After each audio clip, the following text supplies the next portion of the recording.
Il y a un petit peu plus de 6 mois, je vous présentais les caméras de chez Eufy, les EufyCam 2. Aujourd'hui, je vous montre ce qu'il est possible de remonter comme information dans Home Assistant à partir de ces caméras. Et vous allez voir, il y a pas mal de limitations. Je vais vous montrer comment on va pouvoir en contourner cependant certaines. Allez, c'est parti!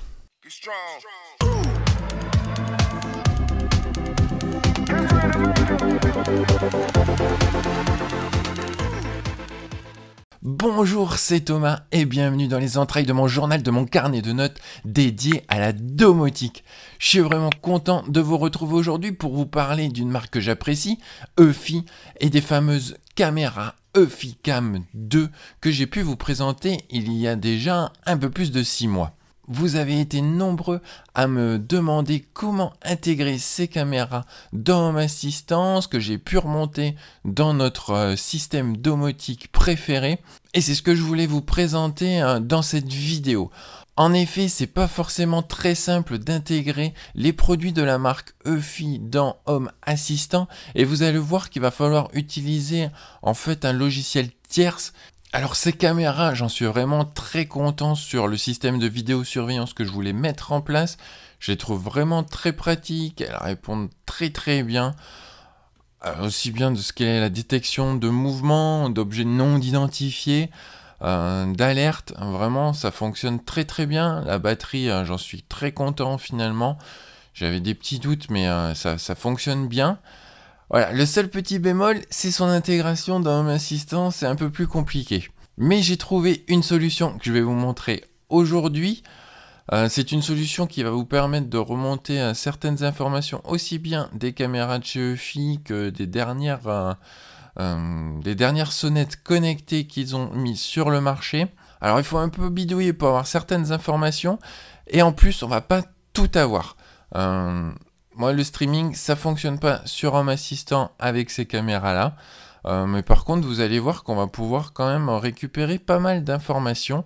Et ceci grâce à IO Broker. D'ailleurs, il y avait une intégration Eufy Security il y a encore quelques semaines. Moi, elle a disparu, j'arrive plus à l'installer. Heureusement, voilà, il y a la communauté de Home Assistant qui bosse sur le sujet. Je peux suivre certains posts où on voit que des développeurs sont en train de vraiment de proposer quelque chose, et je ferai très certainement une vidéo sur ce sujet dès qu'ils auront mis en place cette nouvelle solution à disposition. Aujourd'hui, la solution que je vais vous proposer, ça passe par IO Broker.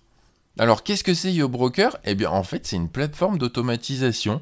Ça peut se rapprocher un petit peu de Home Assistant, en bien plus, comment dire, un petit peu plus austère, on va dire. Voilà, c'est quelque chose d'origine allemande, si je me trompe pas, mais qui a pas mal d'intégrations et qui vont nous permettre de pouvoir remonter ces infos-là.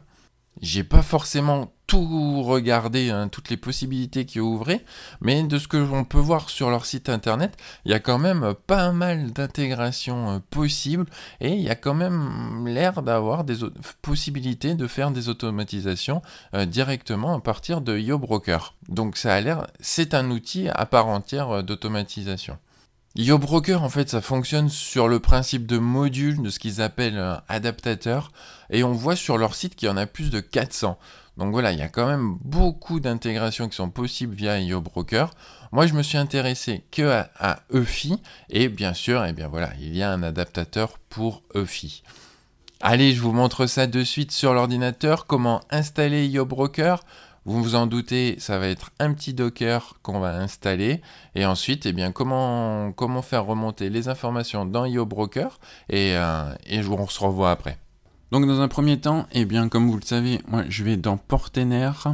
Je vais créer un Docker avec IO Broker. J'utilise maintenant le système de stack. Je trouve ça un peu plus simple et puis plus facile, plus simple pour un petit peu compartimenter les différentes installations. Mais bon, autrement, c'est pareil, si vous utilisez juste un Docker Compose, vous pouvez coller. Et du coup, on va créer un nouvel un nouveau Docker avec IO Broker. On va le redémarrer. Tout le temps, on utilise l'image. Alors Buanet, c'est l'image officielle, hein, en sa version 5.1.0. C'est la dernière version stable. Je préfère noter aujourd'hui les versions.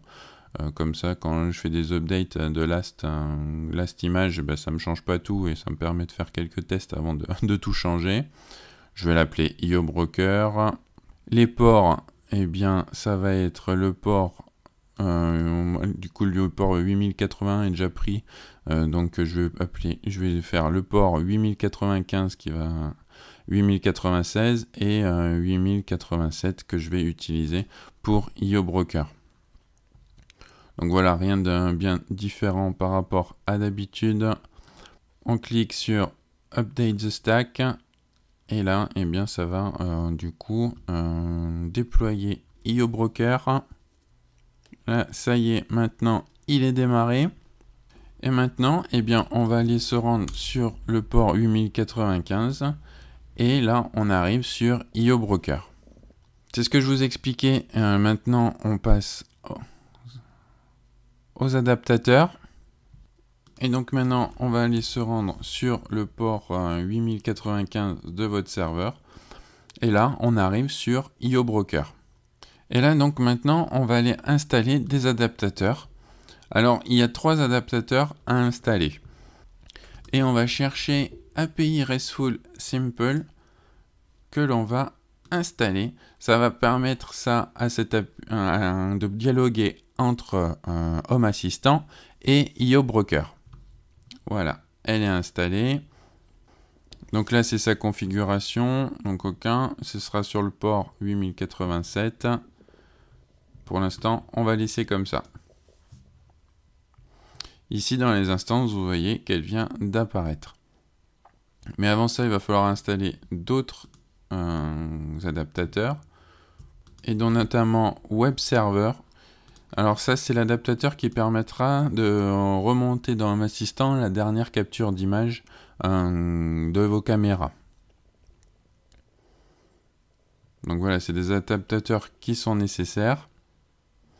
Donc là, on a un message d'erreur. On n'est pas dans la bonne version pour admin. Eh ben, on va mettre à jour. Pour mettre à jour, eh bien voilà, c'est cet adaptateur. On voit qu'on peut la mettre en 5.1.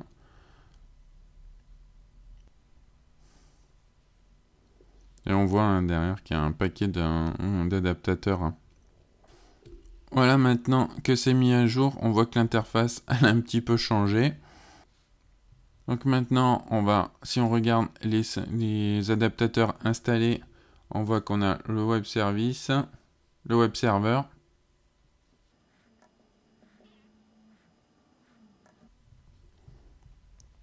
Et on va également devoir installer l'adaptateur pour EFI. Pour cela, il va falloir passer ici, basculer en mode expert. Là, il vous dit qu'ok, ça sera que pour la séance.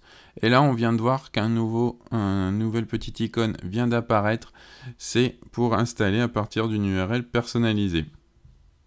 Donc nous, c'est ce qui nous intéresse. On va cliquer dessus. On va mettre au choix. On va mettre l'URL. Et on va faire installer.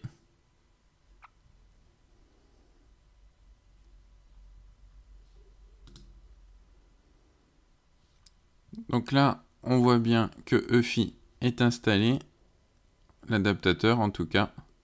Et là, on va ajouter une instance.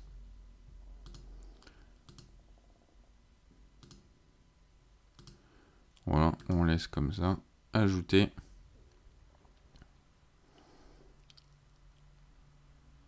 Là, il nous ajoute donc une instance, c'est terminé.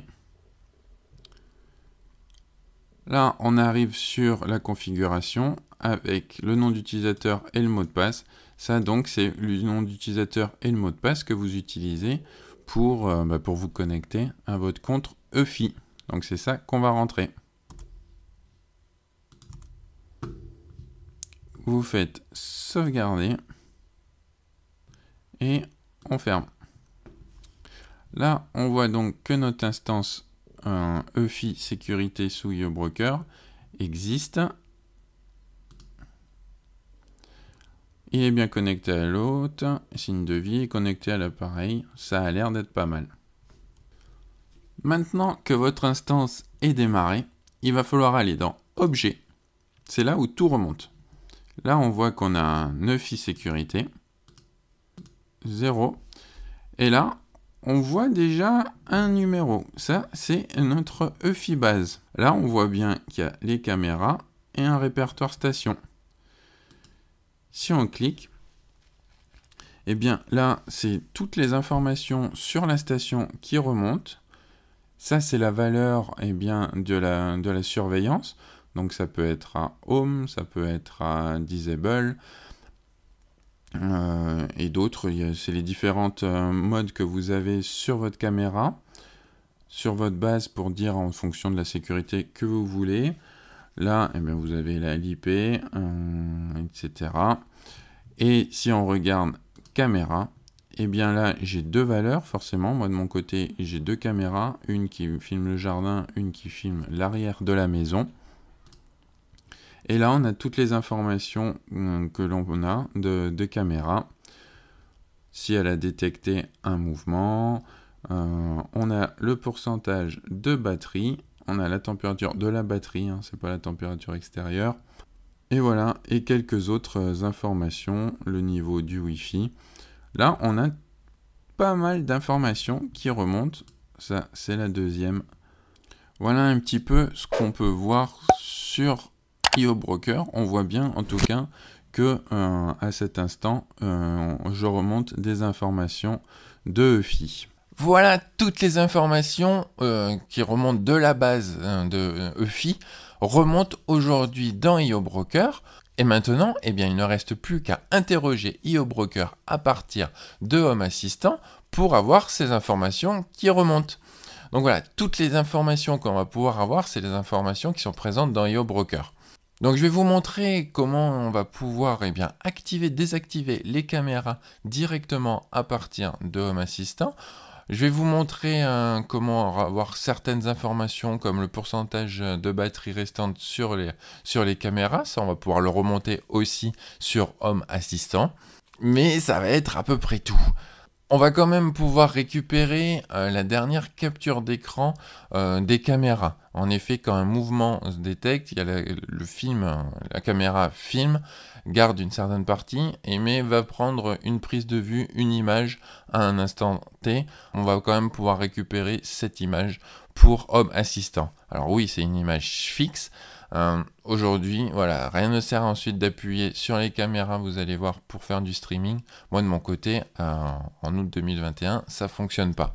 Mais je suis certain que d'ici la fin d'année, je vous refais une vidéo pour vous montrer comment ajouter le streaming des caméras EFI sur Home Assistant. Allez, on retourne cette fois sur Home Assistant sur l'ordi. Dans un premier temps, on va aller dans notre fichier de configuration.yaml pour pouvoir définir certaines choses, et notamment toute la partie liée à la caméra, à l'activation de la caméra. Donc voilà, je les ai déjà intégrés, je vous mets tous les codes dans la description. Alors dans un premier temps, c'est pour obtenir l'état des caméras.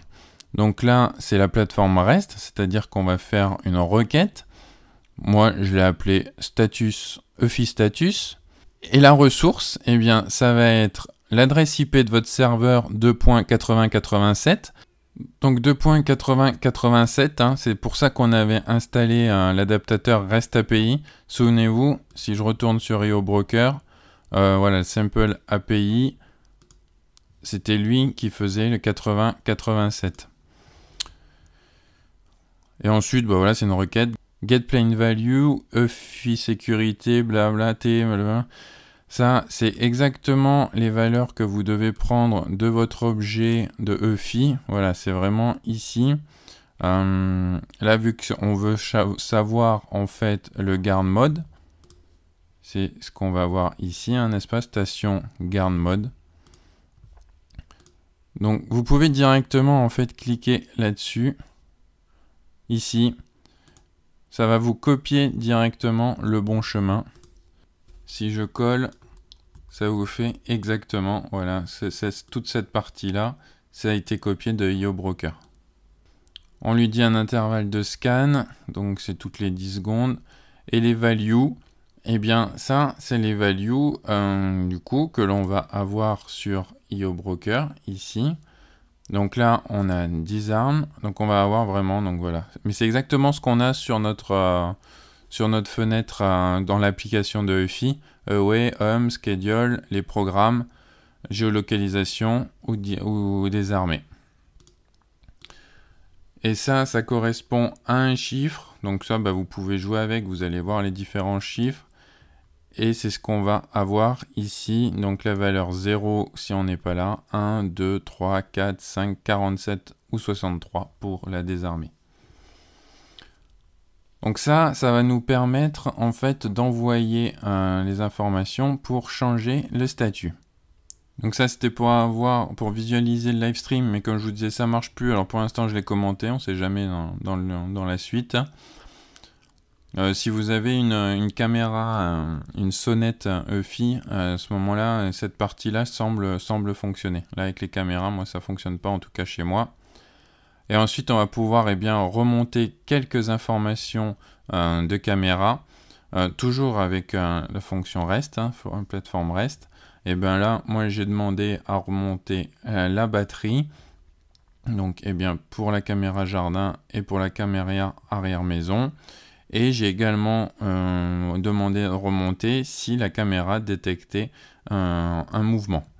Donc on peut avoir cette information-là. Si je reviens sur IO Broker, dans chaque caméra, on va avoir différentes informations. Et notamment, là ici, on a Motion Detection, Motion Detected. On voit si c'est false ou true. Donc s'il a détecté un mouvement. Et il y a également la possibilité de voir s'il a détecté une personne. Bien sûr, moi, il n'y a personne là, donc il ne détecte rien du tout. Mais on peut avoir cette information-là et l'avoir en sensor en information dans Home Assistant. Voilà ce que je remonte moi pour l'instant. J'ai pas encore totalement fini de jouer avec. Là maintenant, on va pouvoir avoir quand même quelques infos sur les caméras et notamment du coup la dernière image, comme je vous l'avais dit, du dernier événement. Donc là, dans une partie caméra, on va rajouter la plateforme générique, c'est souvent ce qu'on va utiliser. Le nom, ça vous donnez le nom que vous voulez. Et le style image URL, et là vous avez l'URL avec le last event et le nom de l'image. Alors ça c'est exactement ce qu'on trouve ici, donc le last event, donc ici le last event pic URL. Donc ça va vous permettre de remonter la dernière image. Pour l'instant, moi, ce que j'ai mis en place, il ne reste plus qu'à déclarer les boutons qui nous permettront d'activer ou de désactiver l'alarme. Alors moi, pour l'instant, j'utilise vraiment que ça, mode absent, désarmé et mode je suis à la maison. Donc pour ça, on va créer deux rest commandes. Donc ça, c'est les streams qui ne fonctionnent pas, mais c'est ici EFI Guard Mode Home et EFI Guard Mode Disarmed. Donc là, on a les deux que j'ai demandé, que j'ai créé moi de mon côté. Et ensuite, il ne reste plus qu'à aller créer deux switches. Donc là, dans Switch, on a les plateforme template switch. Donc moi, je l'ai appelé EFI Surveillance. Donc là, voilà, là vous mettez l'icône que vous voulez. Value template, si la value est à home, alors on fait turn on. Donc ça va faire rest command mode home. Et si on est à home et que j'appuie sur le bouton off, turn off, à ce moment-là, on le met en disarmed. Donc home, ça veut vraiment juste que ça va vous envoyer des notifications, ça va détecter des mouvements, mais ne va pas déclencher l'alarme. Donc moi pour l'instant c'est le mode que j'utilise. Après vous pouvez utiliser le mode away pour dire que vous n'êtes pas là. Et à ce moment-là, quand la caméra détecte un mouvement, elle sonne. Donc voilà, moi ce que j'ai déclaré. Encore une fois, je mets tout dans les liens en description. Et maintenant, eh bien, on va voir comment rajouter ça sur une carte. Alors, je suis en train de revoir un petit peu ma méthode de carte. Je suis repassé en mode graphique et non pas en mode YAML. Donc, on fait modifier. Donc là, on va faire ajouter une carte. Alors là, on va mettre deux boutons l'un côté de l'autre. Donc déjà, on va utiliser une pile horizontale. Et dans laquelle, dans le premier, je vais mettre... Alors là, c'est le button card. Ouais, c'est un bouton que j'utilise tout le temps. Donc le type. Donc là, eh bien, on va coller le code YAML. Donc entity, eh ben voilà, c'est mon switch EFI surveillance. Name, ben, je lui dis à la maison, c'est ce qui va s'afficher là. L'icône, ben, j'utilise la petite maison. Tap action, eh bien, il appelle le service. Et puis c'est la reste commande que je vous disais. Donc là, moi, c'est pas forcément, c'est un peu plus parlant que ce qu'il y a dans l'application EFI, je trouve. Donc à la maison, ça veut dire que je ne veux pas, à la maison, ça veut dire que je ne veux pas que l'alarme soit activée. Donc je lui dis de passer en disarm. Là, je rajoute un deuxième bouton, exactement le même, mais cette fois, je vais lui dire, non pas à la maison, mais en vadrouille. Et là, je vais lui dire qu'il appelle le service. Et là, cette fois, le EFI garde home. Donc, pour lui dire, active l'alarme. En tout cas, active-moi les notifications et les détections des caméras.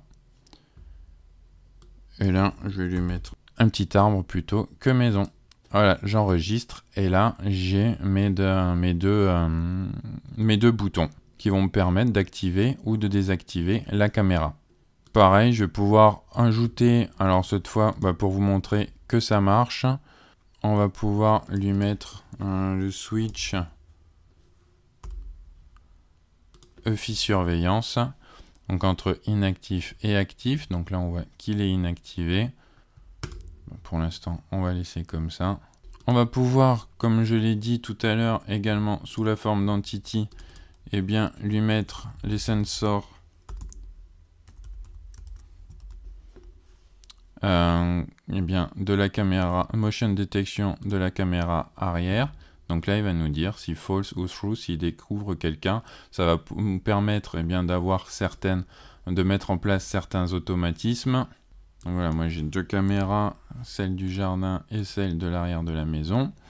Et ensuite, eh bien, comme je vous le disais, on va pouvoir rajouter les dernières images.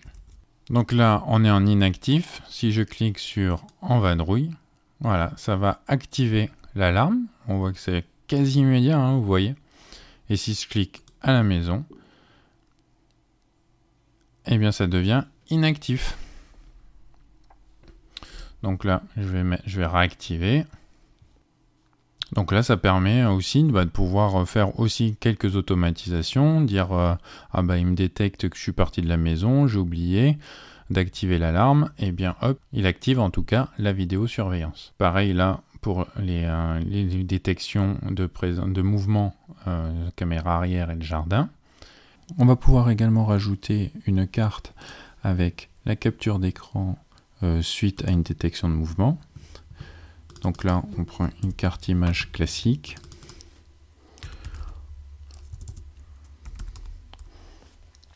On va prendre caméra arrière maison et là on voit la dernière capture, la dernière image qui a été prise suite à la détection de mouvement derrière la maison. On fait enregistrer et voilà, on a notre image. Voilà un petit peu le type de tableau de bord que l'on va pouvoir se créer avec EFI et grâce à l'intermédiaire de YeoBroker. Voilà un petit peu ce qu'il en est de l'intégration des caméras de chez EFI dans Home Assistant aujourd'hui. Comme je vous le disais, il y a pas mal de développements qui sont en cours et voilà, je pense que d'ici la fin de l'été, d'ici la rentrée, on va avoir pas mal de nouveautés et de possibilités qui vont nous être offertes grâce à la communauté. Donc je suis sûr qu'il va y avoir de nouvelles choses mises à disposition très prochainement. Je vous l'accorde que là, c'est pas forcément idéal aujourd'hui. J'espère tout de même que cette vidéo vous aura aidé à y voir plus clair et peut-être vous aura donné des idées pour Home Assistant. On se retrouve très prochainement pour une nouvelle vidéo. En attendant, continuons de tester. Bye bye!